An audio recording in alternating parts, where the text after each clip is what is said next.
Most important सवाल, पिछले बार ये सवाल भारतीय परीक्षा में आया था पिछले साल, ठीक है।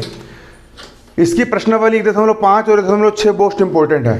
ये सवाल आप यहाँ पर देखोगे, कक्षा 9वीं की गणित का अध्याय 1 संख्या पद्धति मध्य प्रदेश राज्य एमपी बोर्ड एनसीईआरटी बुक का कोर्स, ठीक है। इसका हमारा एग्जाम्पल नंबर 21 कह रहा है सरल करो। सरल करने का मतलब होता है हल करो, सरल करो, हल करो। पहला सवाल है 2 की घात 2/3 इंटू 2 की घात 1/3। इसको सरल करके इसको हल करना है। तो पहला सवाल को मैं हल कर रहा हूं, पहले को मैं क्या कर रहा हूं, हल, सोल्व। सवाल लिखा है 2 की घात 2/3 इंटू यानी गुणा, और यहां लिखा है 2 की घात 1/3। मैंने आपको एक नियम बताया था, अगर आधार समान हो और गुणा हो रहा हो तो घातें जुड़ जाया करती है। यहां पर भी आधार 2 है, यहां पर भी आधार 2 है, आधार समान है, गुणा हो रहा है, घातें जुड़ जाएगी। यहां पर भी 2, यहां पर भी 2, 2 को लिख लेंगे हम 2, और घातें जुड़ जाएगी। इसकी घात है हमारी 2/3 और इसकी घात है हमारी 1/3, और दोनों जुड़ जाएंगे। इतना सा नियम है इस सवाल में, बस थोड़ा लॉजिक लगाना, अपना ब्रेन का इस्तेमाल करना है। अगर आधार समान है 2, ये लिख ली हमने 2, गुणा हो रहा है तो घातें जुड़ जाएगी। इसकी घात 2/3, इसकी घात 1/3, और दोनों यहाँ पर जुड़ जाएगी, मतलब प्लस हो जाएगी। पीछे दिख रहा है, चलो बराबर का बराबर, 2 का हो गया 2। इसके बाद अब भिन्नों को हल करेंगे। ये 2/3 लिखा है, धन ये लिखा है 1/3, इसके बटा में 3, इसके बटा में भी 3। अगर बटे में 3 हो, हर समान हो, तो 3 को लिख लेंगे यहाँ पर हम 3। 2 का हो जाएगा 2, प्लस का हो जाएगा प्लस, और 1 का हो जाएगा 1, बराबर। 2 का हो जाएगा 2, 2 और 1 हो जाएगा 3, बटा का बटा, और 3 का हो जाएगा 3। 2 का हो जाएगा 2, 3 एक कम, 3 से 3 कट जाएगा, सिर्फ कितना बचेगा 1, और 2 की घात 1 मतलब 2, और यही हो जाएगा यहाँ पर हमारा आंसर। अभी रुको, अभी समझो पहले।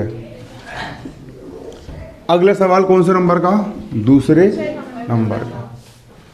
दिखाओ बुक, 1 मिनट, लिखा क्या है ये लिखा है 3 की घात 1/5 लिखा है, ऐसा लिखा है, ठीक है। कई बार अपन इसको 1/3 वो हो जाता है मिस्टेक से, लेकिन ये लिखा है 3 की घात 1/5 और इसकी होल घात 4 है। सवाल यहाँ पर ये कह रहा है 3 की घात 1/5, इसकी होल घात क्या है 4। इसको हम करेंगे यहाँ पर हल। ये लिखा है 3 की घात 1/5 और इसकी होल घात कितनी है 4। अगर आधार की घात और उसकी भी क्या हो घात हो, एक ही घात m और उसकी घात n, तो दोनों घातों का आपस में क्या होता है गुणा हो जाता है। बताया था मैंने आप लोग को, दोनों घातों को परस्पर गुणा हो जाता है। बराबर 3 का हो जाएगा 3, इसकी घात 1/5 है और इसकी घात 4 है, तो 1/5 का गुणा 4 से हो जाएगा। 1/5 का हो जाएगा 1/5 और गुणा हो जाएगा यहाँ पर किससे 4 से। अगर किसी की घात और उसकी भी घात हो तो दोनों घातों का गुणा हो जाया करता है। 1/5 का 1/5 और 4 का यहाँ पर हो जाएगा गुणा। इसके बाद 3 का हो जाएगा 3, गुणा कैसे करेंगे, बटे में कुछ नहीं क्या मान लिए 1, अंश का गुणा अंश से, हर का हर से। 4 एक कम हो जाएगा 4 बटा 5 एक कम हो जाएगा 5 और यही हो जाएगा आंसर। इसको नोट करो जल्दी से। देखिए अगले सवाल, तीसरे नंबर का प्रश्न कह रहा है 7 की घात 1/5 बटा 7 की घात 1/3। इसको भी यहाँ पर हम हल करेंगे। तो हाल तीसरे का हल करेंगे हम 7 की घात 1/5 बटा 7 की घात 1/3। आधार समान हो, इसका आधार भी 7, इसका आधार भी 7, और भाग हो रहा हो, भाग मतलब बटा हो रहा हो, तो घातें घट जाती है। घातें क्या होती है घट जाती है। ऊपर भी 7 है नीचे भी 7 है, 7 7 को हम लिख देंगे 7, और घाते घट जाएगी, इसकी घात हो जाएगी 1/5 माइनस इसकी घात हो जाएगी 1/3। अगर आधार समान हो, इसका आधार भी 7 है, इसका आधार भी 7 है, आधार समान हो और बटा हो मतलब भाग हो रहा हो, तो घाते घट जाती है। 7 7 को लिख देंगे हम 7, इसकी घात हो जाएगी 1/5 माइनस इसकी घात हो जाएगी 1/3। घाते आपस में क्या होगी? घट जाएगी।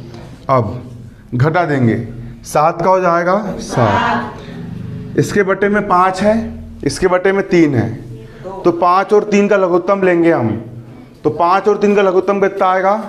5 तिया 15, 5 तिया 15, 5 तिया आगे 15, 5 तिया 15। अब 3 एकम माइनस का 5 एकम 5, ठीक है, बन जाएगा। 5 तिया हो गया 15, 3 एकम हो गया 3, माइनस का माइनस 5 एकम हो गया 5, 7 का हो गया 7। 5 में से 3 गए, कितना बचेगा? 2। 5 बड़ा या 3 बड़ा? बड़ी संख्या के सामने चिन्ह काय का लगा है? ऋण का, तो उसके सामने भी चिन्ह लग जाएगा। और बटे में है कितना? बटे में 15, तो 7 की घात आ गई ऋण 2/15, और यही हो जाएगा हमारा आंसर। ठीक है, अगला सवाल भी देखो, चौथे नंबर का। चौथा प्रश्न बोल रहा है 13 की घात 1/5 गुणा 17 की घात 1/5। तो इसको हम हल करेंगे, और यहाँ पर हम लिखेंगे क्या? 13 की घात कितनी? 1/5 इंटू 17 की घात भी कितनी? 1/5। आधार अब कैसे हो गए? अलग अलग हो गए। इसका आधार हो गया 13, इसका आधार हो गया 17, लेकिन घात एक जैसी है। इसकी घात भी 1/5, इसकी घात भी 1/5, तो 1/5 घात इसकी भी और 1/5 घात इसकी भी है। तो इसको हम लिख सकते हैं 13 गुणा 17 की होल घात 1/5। इसकी घात भी 1/5, इसकी घात भी 1/5। इसको हम लिख सकते हैं 13 गुणा 17। क्या लिख सकते हैं? 13 गुणा 17। इसकी होल घात 1/5 हम लिख सकते हैं, लिख सकते हैं 1/5 1/5। अब 13 और 17 का हम कर देंगे, गुणा कर देंगे। तो जल्दी से करो, 13 और 17 का गुणा। 13 सत्ते 91 का 1 हासिल का 9, 13 कम 13, 13 और 9 21। इतनी आ रहा देखो बुक में, इतनी आ रहा आंसर देखो।